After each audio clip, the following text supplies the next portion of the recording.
என்பது பொடியாகி போகலாம்.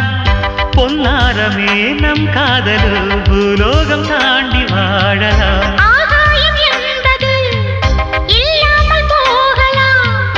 ஆனாலுமே நம் நேசமே ஆகாயம் தாண்டி வாழலாம். கண்ணீரில் ஈரமாகி கரையாட்சி காதலே கரை மாற்றி நாமும் வெல்ல கரையேற வேண்டுமே. நாளை வரும் காலம் நம்மை